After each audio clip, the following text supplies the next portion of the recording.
ladies and gentlemen, is a term rooted in Indian culture to invoke positive energies and marking the beginning of a collective experience. Historically, percussion instruments were used before battles to boost morale and as a precursor of might.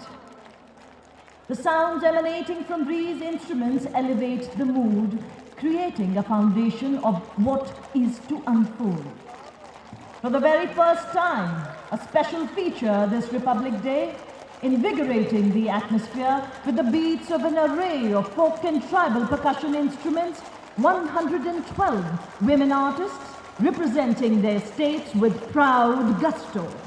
The atmosphere resonating to Shankhanad, the Dhak and Dhol, Shenda, Dappu, Dolukunita, Naraswaram Tutari, and the symbol, a spectacular display on Kartavya Path.